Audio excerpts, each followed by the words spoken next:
ஒரு அழகான கிராமத்தில் கார்த்திக் என்ற சிறுவன் வாழ்ந்து வந்தான். அவன் மிகவும் புத்திசாலி, ஆனால் கொஞ்சம் பேராசை உடையவன். அவனுக்கு எப்போதும் அதிகம் வேண்டும் என்ற ஆசை இருந்தது. ஒரு நாள் பள்ளி முடிந்துவிட்டு வீடு திரும்பிக் கொண்டிருந்த போது பாதையில் ஒரு பழைய பையைக் கண்டான். அதை திறந்து பார்த்தான். அதில் தங்க நாணயங்கள் இருந்தன. கார்த்திக் மிகவும் மகிழ்ச்சியடைந்தான். இது எல்லாம் எனக்கே கிடைத்துவிட்டது என்று எண்ணினான். ஆனால் அந்த பையில் ஒரு சிறிய காகிதம் இருந்தது. அதில், இதை இழந்தவர் மிகவும் வருந்துகிறார், தயவு செய்து திருப்பி அளிக்கவும் என்று எழுதப்பட்டிருந்தது. கார்த்திக் சில நிமிடம் யோசித்தான். ஆனால் அவன் பேராசை வென்றது.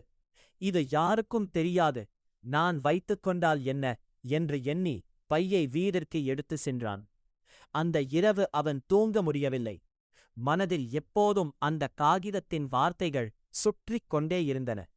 அடுத்த நாள் கிராமத்தில் ஒரு முதியவர் அழுது கொண்டிருந்தார்.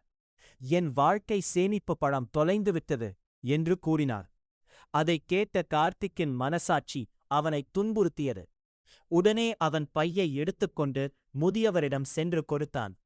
முதியவர் மிகவும் மகிழ்ச்சி அடைந்து, நன்றி மகனே, நேர்மையை மிகப் பெரிய செல்வம் என்றார். கார்த்திக் அப்போது தான் உணர்ந்தான், சில நேரம் பேராசை நம்மை தவறான பாதைக்கு அழைத்துச் செல்லும். ஆனால் நல்ல மனம் இருந்தால் நாம் திருந்த முடியும். அன்று முதல் கார்த்திக் பேராசையை விட்டுவிட்டு நல்ல மனிதனாக வாழத் தொடங்கினான். கருத்து: பேராசை எப்போதும் பெரு நஷ்டத்தையே தரும். நேர்மைதான் உண்மையான செல்வம்.